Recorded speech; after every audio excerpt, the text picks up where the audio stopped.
beli barang di Indonesia masuk Uni Eropa tidak kompetitif bersaing Vietnam, Thailand, dan lain-lain, Pak.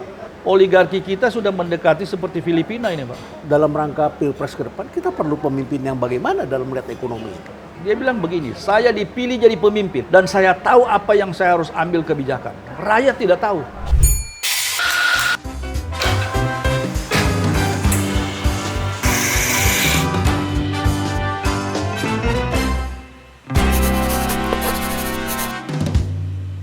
Pak Anton, terima kasih sudah mampir ke Cafe Breezy. Terima kasih, saya yang berterima kasih ke Pak Renald sudah diundang. Bapak adalah Dewan Pakar di Apindo.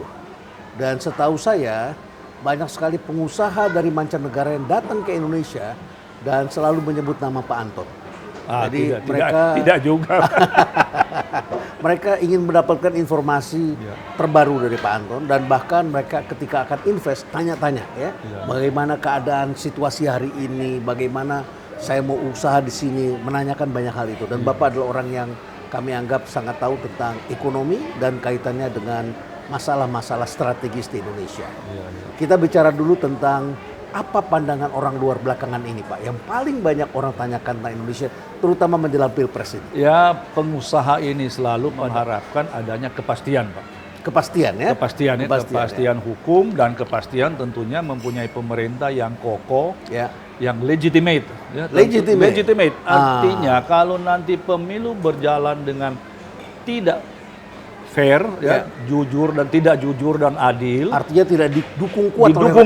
Artinya orang menjadi ragu, Pak. Karena ada potensi potensi akan ada gejolak dan lain-lain. Nah, dan jangan lupa kalau kita ambil contoh sekarang saja, Indonesia mungkin 10 tahun lalu nomor 1 tujuan investasi dari Jepang. Sekarang ini sudah nomor 7 atau di bawah, Pak.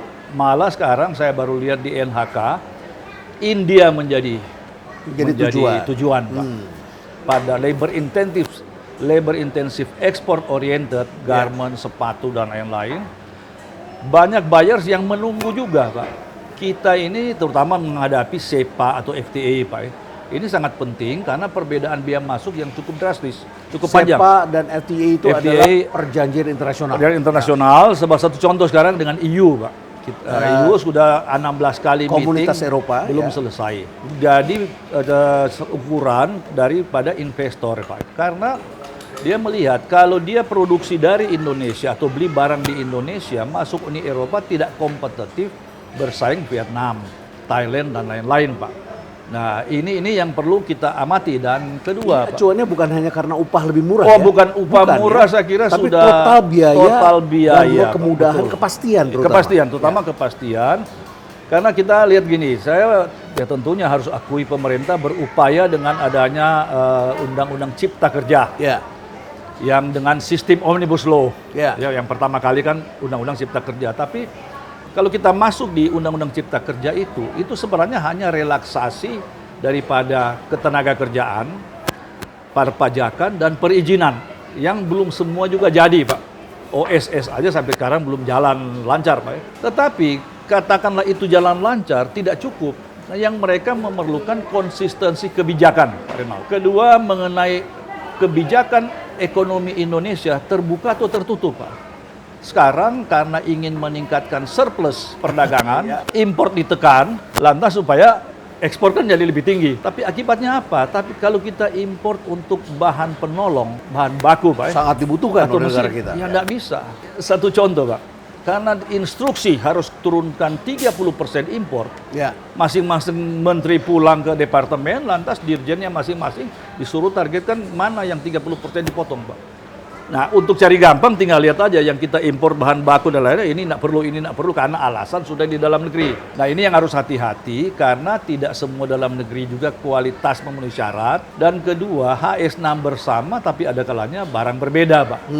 Jadi kita ini yang kalau saya pakai istilahnya Pak Raden Pardede, kalau zaman Pak Harto ini ada namanya RIA, Regulatory Impact Assessment. Regulatory Impact Assessment, penilaian dampak dari artinya regulasi. Sebelum regulasi atau kebijakan itu dikeluarkan, ada exercise. Kalau kita keluarkan ini, akibatnya apa? Sekarang tidak, keluar aja, Pak. Satu contoh sekarang ini, Pak. Kita di perusahaan pakan ternak. kita penggunaan jagung adalah 50% dari bahan baku pakan, 50% adalah jagung. Jagung itu sudah sekarang 8.500, cari barang juga susah, padahal rekomendasi pemerintah 5.000, Pak. Artinya di atas 5.000 harus import. Ini impor tidak bisa, dalam negeri tidak ada, lantas 5.000 apa ini? Rp5.000 per kilo. Per kilo, ya. Lantas kita mau kemana, Pak Renal? Kalau sudah dalam ini negeri tidak cukup. tidak cukup. Itu karena El Nino atau karena memang produksi tidak Jujur cukup saja, atau tidak Pak. efisien? Kalau kita lihat beras dulu, Pak. Kita pernah di zaman pertama Pak Jokowi dideklar kita surplus 16 juta ton. 16 juta ton itu ada satu wartawan Kompas itu menulis kalau dimuat di truk yang panjangnya 4 meter, Pak. Dijejerkan itu dari Sabang tembus ke Papua New Guinea, Pak. Tapi tidak ada barang di gudang. Artinya kita sebenarnya tidak perlu import ya kalau tidak perlu import seperti itu. Iya, kalau ini. Ya, tapi harganya naik. Harganya naik. Nah, akibat saat itu Pak JK sebagai Wapres ambil keputusan menyuruh revisi. Ya. Sehingga surplus turun menjadi 2,9. Ya. Tapi semestinya kan mesti ditanya. Saya agak ngerti sedikit ini, Pak. Iya. Ya. Karena ada teman-teman di ini bicara tentang teman-teman kaum muda yang melakukan pemeriksaan. Iya. Mereka mengatakan begini, ada beberapa segmen di birokrasi kita itu yang senang membuat angka berdasarkan angka dari anggaran mereka. Iya. Kalau anggarannya sekian, produksinya harus naik sekian. Betul. Padahal ketika dilihat di lapangan, anggaran itu tidak menaikkan produksi. Betul. Sehingga kemudian, kita bisa lihat nanti ICOR kita bagaimana ya. Nah, ternyata itu yang dipakai sebagai acuan untuk memprediksi jumlah produksi. Karena kalau tidak mereka kena sanksi dari pemeriksa. Itu benar Pak Renal, karena begini, umpamanya sektor pertanian yang dana katakan dengan subsidi mungkin puluhan atau ratusan triliun. Ya. Buktinya mana? Ya. Buktinya kita tidak mengimpor lagi. Sudah swasembada. Ya. Tapi tanya barang di mana? Ya silahkan cari. Tidak ada barang. Tidak ada. Nah, ini yang persoalan adalah persoalan yang paling utama. gampang kita langsung lihat harga itu bergerak. Saya kira ya para ekonom tahu lah istilahnya hukum besi itu kita tidak bisa tipu lah, Pak. Ya. Supply demand, Pak ya. Betul. Nah, kalau dibilang panen besar, harga naik, masuk akal di mana ini, Pak? Tapi kok itu diterima? Ini kan persoalan. Mestinya sebagai pimpinan, artinya kalau saya anak buah Pak Renal, saya melapor, Pak Renal, saya surplus. Pak Renal mesti tanya, surplusnya ada di mana ini? Kenapa harga naik? Nah, itu tidak ada exercise seperti itu, Pak. Ya, tidak mengherankan Pak Anton. Kalau kemudian teman-teman Greenpeace menunjukkan food estate di Kalimantan, ternyata dibawa dari tempat lain berupa polybag. Tiba-tiba sekarang sudah tertanam dan ternyata itu adalah polybag. Itu satu. Polybag, Kemudian kita lihat lagi, katanya itu di Kalimantan ya. Sekarang sedang beredar lagi video, ada di NTT ya, penanaman pertama. Ternyata yang tumbuh juga hanya 1-2 pohon jagung di NTT. Jadi ini antara showcase dan hanya untuk psikologik bahwa kita ada panen, dan apa ini yang dianggap mewakili keseluruhan. Ini satu contoh, masalah data. Pertama, kalau kita bicara pertanian, luas lahan yang benar berapa? Ada pejabat tinggi sekarang yang dulu dia bilang, ya dulu kita memakai istilahnya sejauh mata memandang. Wah, ini 100 hektar. ini kan harus ada pakai satelit lah, Pak. Ini kita sudah harus berubah menggunakan kedua yield teknologi. Kita kalau tidak salah jagung aja yang saya paham itu 5 ton lebih 1 hektar. Ya. Yield itu artinya maksudnya produktivitas. Ya. Tapi kalau kita lihat Amerika yang paling tinggi 10, sekian ton per hektar. Berarti kita separuh. Ya. Tapi kalau kita bandingkan dengan Thailand yang menggunakan benih hibrida, penggunaannya sudah hampir 100%, itu hanya 4 ton lebih, Pak. Jadi apakah Thailand yang bodoh, kita yang hebat, atau terbalik ini, Pak?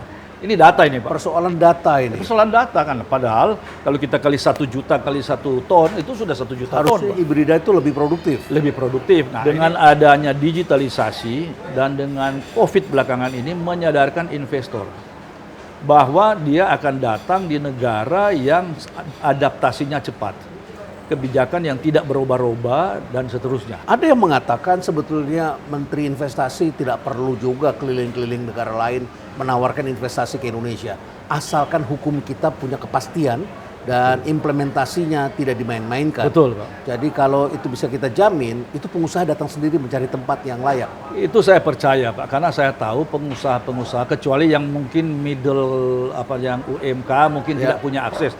Tapi perusahaan-perusahaan besar punya data yang lengkap, Pak ya. Yang lucu saya pernah USDA, Departemen Amerika mengannounce bahwa jagung yang kita produksi cuma 10 juta ton lebih. Padahal kita declare waktu itu 26 juta, Pak. Saya tanya ke konsuler Amerika, ada komplain dari pemerintah enggak? Ya tidak ada komplain, cuma jawabnya kok begitu rendah. Jadi mestinya kan kita cocokkan, yuk dapat bagaimana ini. Nah, saya tahu mereka itu karena punya data lengkap. Jadi data ini tidak sama antar kementerian dan juga banyak angka yang tidak make sense. Setuju. Yang dengan mudah bisa dibaca kok marketnya berbeda dengan data yang dikeluarkan. Sehingga ini bisa dimainkan juga oleh para penyelundup dan juga oleh para mereka yang memburu aturan, rent seekers begitu ya. Kemudian mereka mainkan karena pemerintah tiba-tiba kepepet karena harga sudah tinggi, mau tidak mau harus impor. Ya betul. Jadi sebenarnya BKPM tidak usah promosi terlalu keliling-keliling. Jadi sebenarnya masalah di dalam diri kita, Pak. Dan ini memerlukan leadership yang kuat, Pak. Dan leadership yang tidak punya self interest, baik untuk kelompok dan lain-lain. Apalagi keluarga. Apalagi keluarga, Pak. Dan kalau kita amati sekarang, ada seorang ekonom teman saya mengatakan, dia melihat oligarki kita sudah mendekati seperti Filipina ini, Pak. Cengkramannya ini, baik politik maupun ekonomi. Barangkali penonton juga harus paham apa yang terjadi di Filipina. Jadi kalau kita mau buka usaha di Filipina, kita harus cari politisi di sana. Politisinya pun bukan politisi sembarangan. Kita harus cari politisi yang kuat yang ternyata hampir semua sektor industri ada di tangan dia. Ini luar biasa mengerikannya kalau situasi seperti itu. Dan, baik, Pak Anton. Jadi Bapak sudah menyinggung soal perlu leadership. Kalau seperti itu dalam rangka Pilpres ke depan kita perlu pemimpin yang bagaimana dalam melihat ekonomi? Mencari yang ideal sekali mungkin ya memang kita karena situasi politik ya. Karena kalau kita lihat di China, kenapa leadershipnya itu sekuat itu? Karena memang partai komunis. Dan otoriter. Dan kedua sistem rekrutmen mereka. Xi Jinping kan mulai dari kecamatan, Pak. Oleh karena itu memang lantas menjadi pertanyaan ini, kalau begitu lantas mana adalah yang terbaik, adalah yang track record yang jelas, Pak. Track record yang mau mendengar, punya pengalaman di daerah dan pengalaman memimpin lah ya, Pak. Karena ini terutama ekonomi, Pak. Kalau di politik itu hari ini menjadi Perdana Menteri, katakanlah Ali Bhutto, Pak. Besok masuk penjara Pakistan. Setelah itu dihukum mati, Pak. Tapi kalau di ekonomi, kalau salah tindakan, kita bangkit kembali susah, Pak. Ya seperti Filipina tadi. Oleh karena itu harus memilih yang betul-betul track recordnya jelas dan terutama adalah kepastian hukum, Pak. Ini yang betul-betul paling mendasar lah. Jadi mereka yang track recordnya jelas sudah mempunyai perspektif pembangunan ekonomi dan lihat sendiri persoalan di bawah. Saya tertarik dengan kalau Pak Renal mungkin pernah menonton film Invictus, berita mengenai Nelson Mandela. Ya, Nelson Mandela. Dia bilang begini, saya dipilih jadi pemimpin dan saya tahu apa yang saya harus ambil kebijakan. Rakyat tidak tahu. Karena itu saya harus berani ambil keputusan walaupun bertentangan. Jadi satu contoh begini, Pak. Kalau saya, Pak Renal, bukan kampanye bansos akan ditingkatkan, lapangan kerja saya tingkatkan. Sehingga bansos dikurangi, Pak. Karena martabat manusia hanya hidup dari bansos, bagaimana ini, Pak? Disambung terus lagi. Disambung terus. Dan itu paling gampang kan, uang negara. Tambah lagi dengan beberapa orang yang kampanye bagi-bagikan uang, sebar-sebarkan dan bahkan dari atas panggung melempar uang. Nah, itu yang betul-betul ini harus beda hanya untuk mendapat voters, pemilih, dengan nantinya kalau dia menjabat. Yang hal-hal begini di-endorse oleh orang yang sangat populer. Sehingga mereka tidak melihat yang kita bicara ini, tapi melihat rekomendasi dari orang yang populer tadi, Pak. Populisme. Saya ingat Sri Mulyani dulu, waktu belum jadi menteri, Pak. Mudah-mudahan Bu Sri Mulyani tidak lupa. Populis itu pada akhirnya menyengsarakan rakyat kecil, Pak. Dan dia akan kejebak struktural, kemiskinan. Ini sebetulnya banyak terjadi di negara-negara Amerika Latin. Yang berakibat kemudian mereka mengalami vicious circle. Ya, gelombang setan itu lingkaran setan. Sehingga setelah itu harus diatasi dengan hutang dari World Bank begitu ya. Tambah lagi hutang, tetapi pemerintahnya sangat populer. Ya, dan kemudian tidak menghasilkan apa-apa. Sehingga kemudian banyak sekali kajian yang mengatakan ini bukan ekonomi yang diharapkan begitu ya. Baik, Pak Anton, di sini kopinya enak. Sebelum kita bahas lebih jauh, kita ngopi dulu karena ini adalah satu persoalan strategis yang tidak mudah. Kita belum bicarakan juga mengenai Omnibus Law. Bagaimana ketenaga kerjaan, dan kita perlu sangat serius. Apalagi Indonesia baru saja terkena musibah El Nino yang diatasi dengan juga bansos El Nino. Tapi kita perlu lapangan pekerjaan, apalagi sebagai tenaga kerja akan digantikan oleh robot. Kita pesan kopi dulu, Pak. Ya. Selamat sore, Pak Anton. Selamat sore. Pak Anton ngopi? Iya, yang black coffee. Black coffee. Bapak? Saya ikut black coffee. Hari ini sore seperti ini lagi ramai di sini. Saya kira. Kalau bicara kopi, Pak, saya pernah dapat tamu orang Norway kalau nggak salah. Tanya, kopi apa mau? Mike Tyson. Apa itu? Black and strong. Sediakan yang black and strong. Juga black and strong. Oke. Ya, Mike Tyson ya. Hari ini Pak Anton tamu banyak sekali ini karena ini juga liburan akhir tahun ya, awal tahun. Terima kasih Pak Anton di awal tahun sudah hadir di sini ya. Ini baristanya anak muda ini mau nanya-nanya dia. Generation Z. Ya, silakan. Karena kebetulan banyak tokoh-tokoh politik mampir di sini, Pak. Iya, saya suka lihat rekaman ini. Dan saya kadang-kadang nguping-nguping juga nih tentang gagasan mereka gitu. Dan belakangan kalau dari debat-debat kemarin kan udah mulai tuh dimunculkan gagasan-gagasan. Tapi ada beberapa yang rasanya kayak bombastis gitu Pak gagasannya di bidang ekonomi misalkan. Itu sebenarnya realistis nggak sih Pak dengan resource yang kita punya gitu dan gagasan. Bombastis itu maksudnya kasih makan gratis. Oh iya. Gimana, bukan Pak? Susu segar, bukan susu murni ya. Susu kemasan yang banyak gulanya. Jadi begini, ini yang repot ya. Katakanlah kalau kita mau bicara jujur dengan money politik 100 atau 500 ribu, dia terima, dia senang. Tetapi nasib dia 5 tahun ke depan itu tidak jelas ya, karena tidak tahu ya hanya dengan senang yang janji-janji yang tadi barusan Pak Renald singgung juga soal populis. Nah, oleh karena itu memang tugas kita juga, dan saya harap forum seperti Pak Renald ini bisa membantu mendidik pendidikan politik lah ya, bahwa harus belajar menilai calon mana yang terbaik. Kalau pendapat saya kalau pemilihan selalu tidak pilih partai. Saya melihat daerah pemilihan saya yang paling baik dan saya kenal anggota calon DPR-nya maupun Dewan Provinsinya siapa yang paling baik terlepas partai mana, sepanjang ideologi jelas Pak. Sebab karena seringkali kan mungkin di daerah lain orangnya baik partai A, tapi di saya jelek. Ya, jadi karakter yang kita pilih. Karakter yang kita pilih. Karena kalau saya bisa kutip Billy Graham, Pak, if wealth is lost, nothing is lost. If health is lost, something is lost. But if character is lost, everything lost. Jadi kita maknai kalau kita kehilangan kekayaan bisa dicari lagi. Cari lagi. Kalau kita kehilangan kesehatan sebagian masih bisa kita pulihkan. Tetapi kalau kita kehilangan karakter. Kita akan hilang segala. Apalagi itu kalau ada di pimpinan yang tertinggi atau yang di bawah ini. Wah, itu yang paling bahaya kan. Nah, oleh karena itu bagaimana tugas kita membantu agar masyarakat memilih. Katakanlah kalau kita lihat survei, kan jelas kan hasil sekarang. Saya tidak akan memilih siapa yang survei terbaik atau yang paling tinggi. Saya akan memilih yang sesuai hati nurani yang paling baik, walaupun mungkin kemungkinan kalah. Nah, sebab kalau semua orang hanya berpikir yang tertinggi yang dia pilih, ya lantas kan tidak nyambung ceritanya. Nah, oleh karena itu kepada masyarakat, sebenarnya memang negara yang sedang berkembang seperti kita, proses pendidikan politik ini penting. Saya ingat Pak Budiono, mantan wakil presiden yang mengatakan kalau pendapatan per kapita kita masih di bawah 5.000 kalau salah, itu demokrasi susah lah kita ngomong. Dan itu yang almarhum Pak Yaakob Utama bilang, kita masih kalau bicara demokrasi masih talking demokrasi, not walking demokrasi ya. Jadi masih ngomong-ngomong aja. Masih ngomong karena aja. Dikasih uang memilih dan itu kita bilang demokrasi, pilihan rakyat. Ini kan menipu diri Pak. Menipu diri menyangkut karakter. Kalau saya baik tidak usah pakai uang kan. Kalau saya yakin saya terbaik. Jadi David, ini kalau tontonan anak muda itu kan Simon Sinek ya. Simon Sinek itu bilang katanya ada short term win, kemenangan jangka pendek yang orang cari. Sekedar menang, pokoknya gue menang. Ya, misalnya main sepak bola 2 kali 45 menit, gue main menang-menangan aja. Setelah itu saya dapat piala.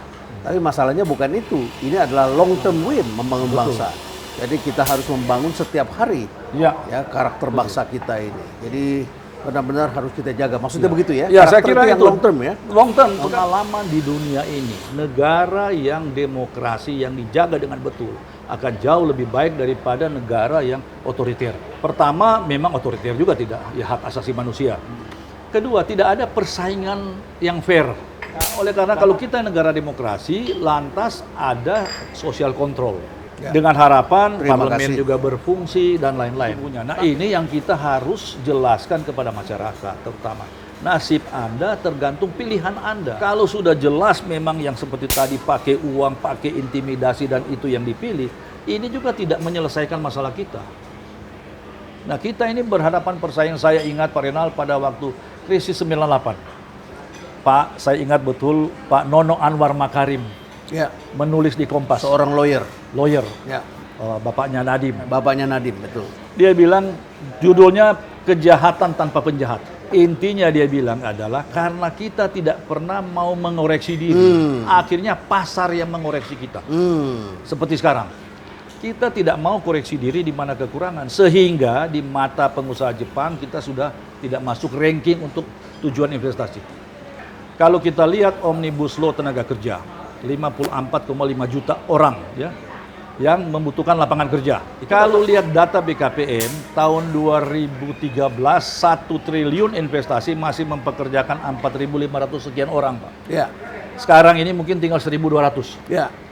Kalau 54,5 juta dibagi 1.200 kali 1 triliun, kita membutuhkan 45.000 triliun untuk bisa menyelesaikan masalah pencari kerja dan kemiskinan. Karena menurut saya paling baik kemiskinan diatasi dengan memberi lapangan kerja. Bukan dengan bantuan-bantuan Bukan dengan tadi, bantuan, ya? itu perlu sementara. Ya. Tapi kalau dia bekerja, ya minimal ada kepastian, ada perlindungan. Ya. Nah, itu kan jumlah yang sangat besar. Oleh karena itu kita membutuhkan investasi dan dalam negeri tidak mampu kalau sebesar ini. Itu pun sebagian dipakai untuk impor senjata, Ya, untuk itu impor senjata, yang bukan pakai semua ini Ya. kan. Jadi kalau salah pilih, itu you akan menghadapi masa yang uncertainties, ketidakpastian. Dengan pengalaman adanya Hitler. Jangan lupa Hitler itu masuk menjadi kanselir melalui pemilihan umum. Ya. You lihat Jermannya hancur dan dunia hancur. Ya. Pak Renal, mohon maaf, saya sangat respect dengan presiden lah, ya, sebagai pemimpin. Tapi kalau kita bilang prestasinya betul-betul signifikan seperti yang digambarkan oleh medsos, Pak. Bagaimana mungkin kita sukses tapi hampir separuh rakyat kita BPJS 35.000 aja tidak mampu bayar, Pak. Hampir separuh. Hampir separuh, Pak. 96, Ini BPJS Kesehatan. BPJS Kesehatan, Ya. 96,8 juta, Pak. Itu dibayar APBN, 35 jutaan orang dibayar APBD. Kalau digabung 132 juta. Hampir separuh. Besar sekali ya. Dan kalau lihat kriteria, 14 kriteria, Pak. Menurut saya kriteria miskin sekali, Pak. Baru kita lihat hilirisasi. Ini yang saya sedih, Pak Renal. Tolong Pak Renal koreksi kalau saya salah. Sebenarnya Barat tidak keberatan dengan hilirisasi. Yang mereka keberatan adalah larangan ekspor. Ya. Ya. Kita boleh kenakan biaya masuk dan lain-lain. Ya. Tapi jangan eksplisit bilang kita melarang. Ya. Sekarang lantas kita bisa dengan nasionalisme sempit. Keluar saja WTO. China, Mas, dia mempelajari WTO. 5 tahun, akhirnya dia memutuskan harus masuk WTO. Kalau sejak itu ekonominya begini ya. Ekonomi ini. Kita ini dalam tanda kutip anti impor. China membuka impor, ekspornya berkali-kali naik, Pak. Kalau kita dengan kacamata tenang kita melihat masalah ini, selalu pimpinan kita popularitas tinggi. Tapi kalau masuk sektor ekonomi, hukum rendah. Padahal tidak ada menteri yang punya program sendiri, Pak. Kalau ini semua jelek, ya, kok tapi pimpinannya mendapat kredit poin paling tinggi, bagaimana caranya, Pak? Ya, ini benang kusut leadership ada di sini ya. Akhirnya leadership. Presiden keliling barusan ke Tahuna, peresmian Sangir proyek. Ya. Sebenarnya yang lebih urgen sekarang adalah krisis pangan. Harga pangan makin naik, jagung tidak ada, dan lain-lain, Pak. Kalau dikumpulin, Kalau jagung tidak ada, berarti nanti supply ayam akan terganggu. ayam akan terganggu, Pak. Ya. Tidak boleh impor. Dan kedua, dari segi manajemen, makin tinggi posisi seseorang, saya kira semestinya dia akan berada di posisi perencanaan, kontrol yang lebih besar. Strategis. Dia hanya turun sekali-sekali. Tetapi bagaimana mengontrol anak buah ini kan? Masih terkait anak muda. Tadi saya dengar penjelasannya juga sangat kompleks terkait dengan ekonomi dan lain-lain.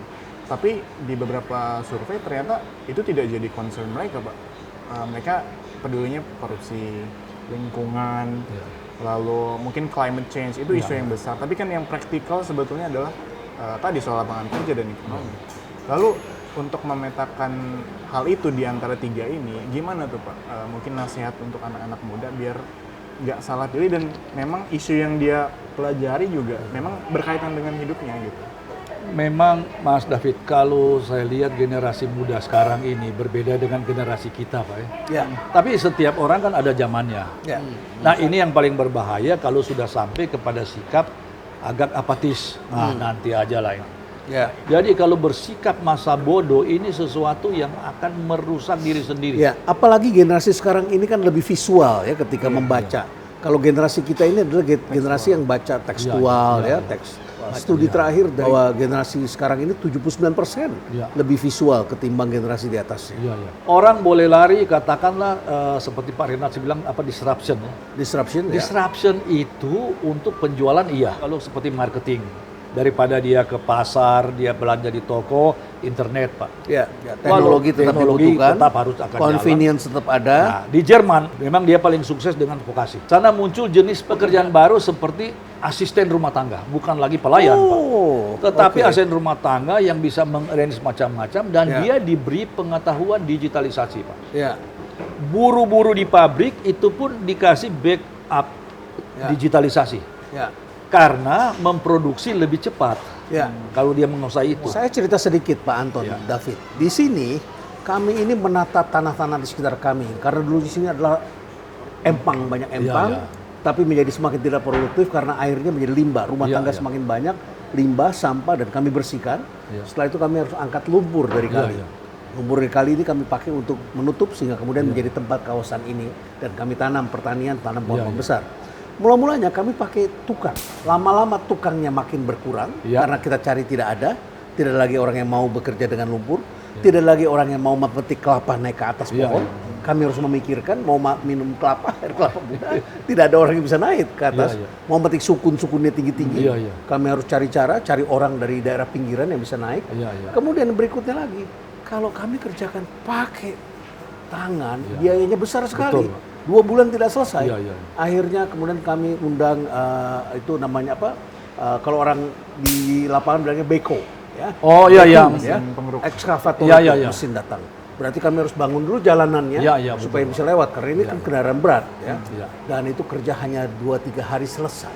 Sementara untuk dengan orang itu perlu kira-kira 20 orang, 2-3 bulan tidak selesai. Betapa produktifnya dengan menggunakan mesin. Dan ini tantangan untuk presiden berikut yang tidak pernah diangkat. Jadi kalau orang tidak concern dengan masalah ini, saya percaya ini akan sudah terjadi. Piara sapi saja pakai chip, sehingga tahu kekurangannya apa. Perkebunan yang ratusan atau ribuan hektar sudah ada chip, sehingga di mana wilayah yang kekurangan air dan nutrisi, di situ airnya keluar melalui drip irrigation. Jadi penghematan air. Nah ini semua menjadi tantangan bahwa akan terjadi disruption yang selalu Pak Renald katakan, tapi faktor manusia tetap perlu. Artinya mengecilkan, nah ini yang paling berbahaya kalau kita masa bodoh. Jadi kalau pemimpin ke depan tidak punya visi seperti ini, masih berpola seperti tadi, yaitu dengan katakanlah karitatif Pak. Saya tidak usah sebut program apa, tapi semua karitatif diberikan, ini tidak akan menyelesaikan masalah. Karena menurut saya bagaimana yang kita informal worker saja, saya kira dari segi ekonomi juga tidak sehat ini informal worker Pak, yang hampir 60%. Ini saja belum jelas, apalagi newcomers nanti yang dihadang dengan disruption tadi, dengan teknologi ini. Artinya pasti ada yang survive. Kalau saya boleh kutip teman saya bilang, kalau Amerika itu kalau kampanye retail bisnis, pajak naik sekian, lapangan kerja sekian kan? Karena itu mencerminkan gejolak ekonomi.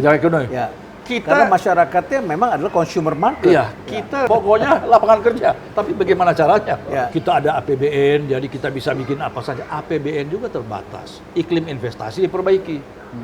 Sehingga investasi masuk. Pasti pendapatan pajak Nah, dan naik. Jadi jangan berpikir kita dipajakin. Dipajakin terus, aja, Pak. Kita ini sekarang sudah menderita loh Pak dengan pajak yang tinggi. Karena ada yang pajak secara normal, secara nilai pajak yang real ya. Tapi yang tidak real juga banyak juga Pak. Betul. Yang efek daripada dari korupsi, dari pemerasan, inefisiensi. Ya, dari oknum-oknum yang datang mencari-cari kesalahan, ya selalu ada itu. Jadi tidak sesimpel kita bikin survei aja populer itu yang terbaik, belum tentu Mas. Dan 3 capres ini kan juga di masing-masing ada pengusaha yang backing Pak. Nah, saya penasaran cara berpikirnya sih, pengusaha-pengusaha ini ketika melihat pemimpin yang didukung tuh aspek apa sih? Aspirasi apa sih yang biasa dibawa? Ya ini kita bisa menggeneralisasi pengusaha. Ya. Yang pengusaha yang besar-besar, yang sangat terkait kebijakan pemerintah, itu cenderung lari kepada siapa yang akan menang.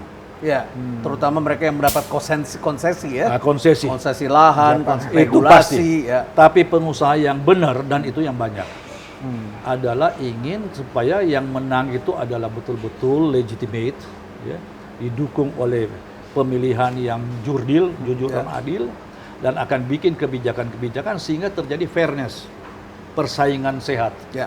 Apalagi kalau ada isu-isu di luar, banyak pengusaha yang tidak berani karena ya kalau mau pakai bahasa halus diawasi. Saya tidak mau pakai kata diancam, diawasi lah Pak. Nah ini juga yang akan membuat lebih rusak. Dan ini yang repot Pak Renal adalah kita selalu melihat kue nasional kita besar, GDP. Saya ingat almarhum Pak Panglai Kim, beliau mengatakan ini paling adil, saya lupa angkanya tapi katakanlah umpamanya 40 atau 30% golongan bawah Pak. Menguasai berapa persen dari GDP Pak. Jadi kalau golongan bawah yang banyak ini menguasai persentase yang cukup, walaupun belum tentu juga adil dibagi di antara mereka, tapi lebih fair daripada yang di bawah 40% kuasai mungkin cuma 2-3%, sedangkan ini juga yang ketimpangan. Masalah ketimpangan. Nah, itu yang terjadi sekarang. Sehingga stunting tidak bisa kita atasi, dan stunting ini yang kelihatan. Belum yang bicara malnutrisi yang tidak kelihatan tapi mau disekolahkan kemanapun ya maksimal segitu aja Pak. Nah, itulah kejebak Lingkar kepalanya kemiskinan struktural. Tidak cukup untuk bisa menyerap. Jadi Oke, Pak, silakan terima kasih kopinya enak nih Mas David. Terima kasih David. Mari, Pak. Pak Anton memang tidak mudah, apalagi menjelaskan ekonomi kepada anak-anak muda. Ya karena ekonomi ini terkait satu sama lain. Dan ekonom seringkali bicara adalah sesuatu yang mereka lihat dari angka. Ya. Sedangkan angka itu bisa saja average out, jadi merata-ratakan karena teori ekonomi. Ya. Tapi saya juga cemas melihat pertumbuhan ekonomi kita nggak bergerak-gerak dari sekitar angka 4,7, 4,8 sampai 5%. Kemana ini tetesannya? Kenapa tetesannya tidak terjadi? Pak Renal, saya hanya membaca ekonom punya tulisan-tulisan Pak karena saya bukan ekonom, bahwa tanpa kita berbuat apapun, konsumsi saja sudah menyumbangkan. Oh ya, ini consumer nation ini. Consumer consumer. Betul. Tidak 53%. Tidak didukung dengan produktivitas dan ekspor, Pak. Ya. Jadi bertumbuh, apalagi dengan adanya perang Ukraina. Jadi ini yang kita harus waspada, bahwa selalu idam-idamkan pertumbuhan. Katakanlah, saya ambil contoh, saya kutip dari Kompas aja. Hilirisasi. Yang di Maluku Utara, Pak, kalau menurut Kompas, nikel di situ justru rakyat sekitar situ tidak kebagian, lebih miskin daripada yang tidak ada hilirisasi. Jadi di daerah yang tidak ada hilirisasi itu lebih sejahtera daripada mereka yang ada hilirisasi. Karena alamnya rusak. Karena mereka tidak semua kan bisa dimasuk situ, Pak. Ya. Yang biasanya dia bisa cari ikan gampang dan ambil sagu, ambil segala macam ya. Kata hilirisasi sudah menjadi kata yang betul-betul ampuh, Pak. Ya. Seakan-akan kalau kita hilirisasi, kita menjadi negara makmur. Sehingga pertanian, peternakan, digitalisasi, dan lain-lain mau dihilirisasi, Pak. Jangan lupa, Pak, China ini, dia itu negara yang ekonominya sangat kuat. Itu pun kedelai, Pak. Dia mesti impor setahun 100 juta ton, Pak Renal. Ya. Jadi kalau kita lihat di sini hilirisasi adalah suatu konsep yang baik. Iya. Tetapi kalau ini merusak alam, ini adalah pada cost yang lebih besar, Betul. pada kemiskinan. Ya, saya baru saja cek data, ada yang mengatakan ada kawasan di Morowali 5.000 hektar, seharusnya hanya diisi oleh 3 atau 4 smelter, tetapi ternyata sudah ada 42 smelter di sana. Dan saya bisa bayangkan, ini hanya dalam berapa tahun ini akan hilang ini, nikel di daerah tersebut. Setelah itu, ini lebih dahsyat dari pabrik sepatu yang footloose, yang bisa berpindah ke negara lain. Dan akhirnya kemudian terjadi kemiskinan di tempat itu. Ya. Dan kalau saya bicara dengan para perusahaan industri otomotif, tidak semua juga baterai menggunakan nikel, Pak. Ya. Karena Vero dan lain-lain. Ya. Dan Tesla katanya akan menggunakan itu. Jadi jangan terlalu menggebu-gebu. Ya, betul. Saya juga mendengar dari pengusaha otomotif yang mengatakan sekarang sudah ada teknologi baru pakai garam katanya. Nah, Sudah malah berubah lagi. saya lihat di Toyota Jepang, hidrogen. Pak. Ya. Itu green energy juga, Pak. Ya. Jadi apa namanya, kita ini beginilah. Pertama, kalau bikin kebijakan jangan ada vested interest. Kedua, harus ada studi, Pak. Studi komprehensif. Dan studi ini harus adu cepat dengan kecepatan orang yang mengambil kesempatan. Jadi Karena jangan kalau tidak, merasa karena kita ini langsung bikin kebijakan dan mau instan, Pak. Nah, Anton, ada juga yang menarik, yaitu bahwa kita memerlukan capital untuk mencapai satu tingkat produktivitas dan menciptakan lapangan pekerjaan. Tapi kalau kita lihat data I-Core kita, I-Core adalah incremental capital output ratio. Ya. Ini pelajaran basic di Fakultas Ekonomi. Ini kalau angkanya kita lihat naik terus. Terakhir zamannya Pak SBY berhasil menekan I-Core kita menjadi sekitar 4%-an. Ya. Kemudian di era Pak Jokowi ini naik menjadi sekitar 6-7%. Ya, kalau kita lihat statistiknya, angkanya ini naik. Paling tinggi sejak sekarang 2014, di ASEAN. Sejak 2014 naik, tajam sekali, kemudian naik lagi dan menjadi sekitar 6, bahkan ada pernah mencapai 8%. 8, ya betul. Salah, ya. Sekarang Tinggi 6,8 atau berapa? Artinya setiap kali kita pertumbuhan 1% capital, itu mengakibatkan menjadi tidak efisien. Betul. Ya, karena kita tidak bisa menciptakan produktivitas yang tinggi. Begitu. Apa yang sebetulnya terjadi sehingga I-Core kita bisa menjadi tidak bisa diturunkan? Jadi pengalaman saya, Pak, kita ini kalau saya bisa kutip teman saya ini J. Kristiadi, selalu mempertanyakan apa kita punya niat atau tidak, Pak. Nah, niat dalam arti kata bagaimana kata kunci dari semua ini adalah improve investment climate, Pak. Kita semua kan lemah, Pak. Nah, ini pimpinan tertinggi semestinya ini yang disorot, Pak. Jadi bukan sengaja mau naikkan saja dengan psikologik, Pak. Artinya karena pernah ada usaha mencoba menurunkan tapi mengatur jawaban ini kan. Ini yang betul-betul. Satu contoh, Pak. OSS aja kan. Sampai sekarang kok kenapa sampai enggak jalan begini, Pak? Ya, saya ingat waktu saya kuliah dulu, ini tahun berapa itu ya, 1990-an awal, itu sudah pakai nomor tunggal yang diambil dari nama Social Security Number, SSN. Jadi ketika kita sampai di sana, kalau kita mau buka rekening bank, kita harus punya Social Security Number. Jadi semacam nomor KTP. Nomor KTP ini adalah nomor Social Security, jaminan sosial. Nah, kita dapat itu. Sampai sekarang saya masih ingat nomor saya, 358862044. I remember it, Pak. It's already about 30 years, 30 tahun.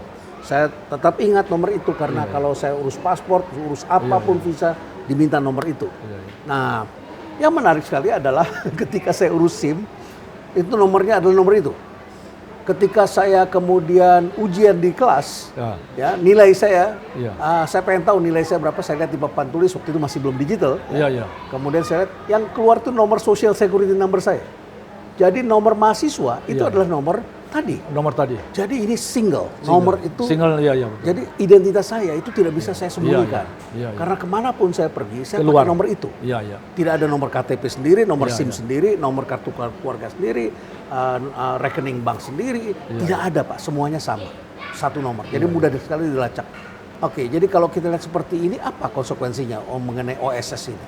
Artinya dalam dunia yang modern, teknologi itu apa saja kita butuh tersedia instan, Pak. Jadi kembali lagi self interest. Kalau punya niat, Pak, punya obsesi, Pak. Dan itu fungsi dari kepemimpinan. Kembali leadership, Pak. Leadership. Karena itu beberapa pemimpin dunia yang saya sangat respect, Lee Kuan Yew. Dia tahu negara kecil itu kalau dia tidak unggul tidak survive. Ya. Termasuk Park Chung Hee. Saya sengaja ketemu dengan satu orang di kedutaan Korea mau tanya bagaimana Park Chung Hee punya treatment sehingga mereka bisa negara Korea bisa eksportir salah satu yang terbesar. Dia bilang pada waktu dia mahasiswa dia ikut demo terhadap Park Chung Hee karena mereka anggap diktator. But now I'm realize he is a hero. Baik, Pak Anton, Romo Magnis pernah mengatakan pemilu bukanlah untuk menghasilkan pemimpin yang terbaik, tetapi untuk mencegah yang terburuk. Betul. Dan sekali ini juga kita ditenggarai oleh situasi banyak yang khawatir kepemimpinan ke depan bisa jadi yang terpilih adalah yang otoriter. Ya. Tadi Bapak menyebutkan kita memerlukan otoriter. Tetapi kalau saya bisa simpulkan, yang dimaksud otoriter adalah bukan orang yang mempunyai self interest. Oh ya. Bukan orang yang semata-mata memikirkan kepentingan pribadinya. Tetapi mereka adalah yang benar-benar untuk kepentingan rakyat. Dan itu, apakah itu yang dimaksud? Ya, itu yang saya maksud. Saya tidak mengatakan memilih itu, Pak. Ya. Tapi cerita Korea. Tetapi jangan lupa, Park Chung Hee mati itu dibunuh oleh kepala intelnya. Dan dia itu tidak kaya raya, Pak. Barangkali pesan dari Buya Syafi'i Ma'arif sebelum meninggal, kami sama-sama sebagai pansel pimpinan KPK, dan beliau selalu mengatakan, kita bukan mencari malaikat. Kita bukan mencari orang yang terbaik, yang bersih, karena malaikat sudah tidak ada lagi. Tapi kita mencari orang yang sudah selesai dengan diri hidupnya, sendiri, sudah selesai dengan dirinya. Jadi dia pada saat itu akan mendharma baktikan hidupnya untuk masyarakat. Jadi bukan lagi menang karena uang, bukan karena menang karena dia mempunyai segala sesuatu bisa membeli suara rakyat. Tambah satu juga yang saya merasa pemimpin dunia yang patut kita appreciate itu adalah Margaret Thatcher. Dia mengatakan bertangan besi ini. Bilang the Iron Lady, Pak. Iron Lady. Dia mengatakan saya berpolitik karena selama di dunia ini dalam bahasa sederhana ya, selama dunia masih ada terjadi pertarungan dan kebaikan lawan keburukan, kejelekan. Karena itu saya berpolitik dan dia berpolitik untuk kebaikan, Pak. Justru harus melawan keburukan. Nah, oleh karena itu pada waktu dia mau privatisasi, Pak Renat mungkin ingat. Itu sampai dimarahi besar-besaran, malah sampai dia meninggal. Saya lihat pada waktu prosesi. Oh, dilempar telur busuk jenazahnya. Dan ada orang yang balik badan, Pak. Tetapi pada waktu itu inner circle dari konservatif, partai konservatif mengatakan stop dengan privatisasi. Karena kita akan kalah pemilu. Jawaban dia ini yang saya betul-betul kita tidak temui di sini lah, Pak. Saya mengambil kebijakan untuk rakyat saya yang diperlukan saat ini, bukan untuk menang pemilu. Itu yang betul-betul. Jadi ini adalah kepentingan jangka panjang. Kita harapkan pimpinan kita juga meniru seperti itulah, Pak. Ya. Pak Anton, terima kasih banyak. Terima kasih banyak percakapan kita yang padat atas kopi yang enak. Kopinya enak ya, benar ya. Benar enak, Pak. Pak Anton, juga tempat ini kami sediakan untuk komunitas, masyarakat banyak yang datang ke sini. Saya barangkali juga ingin minta maaf karena selama musim buah-buahan ini beberapa bulan ini itu lumayan kalau ada buah banyak, ada kueni di sini, ada sukun. Begitu jatuh satu, lalat datang. Dan akhirnya kemudian lumayan ada lalat juga. Tapi kami sekarang sudah menanam di sini kami tanam sereh. Oh, sereh ini anti lalat. Sereh ini anti lalat, anti nyamuk. Jadi kami tanam sereh di sini. Mudah-mudahan ini bisa mengurangi dan kami menggunakan bahan-bahan organik untuk membersihkan meja. Jadi mudah-mudahan ini suasananya lebih nyaman. Tapi ini memang ideal, Pak. Alam. Terima kasih Pak Anton. Ajak kawan-kawan, teman-teman berkegiatan di sini. Jadi masyarakat tinggal menggunakan saja. Betul. Karena ini merupakan sumbangan kami. Saya berjanji bahwa ini akan menjadi sumbangan. Kami sumbangan untuk masyarakat berkegiatan di tempat ini. Ya. Baik, terima kasih Pak Anton sudah mampir di Rumah Perubahan dan kami mengharapkan Bapak sukses, sehat selalu di tahun yang penuh tantangan ini. Dan stay relevant.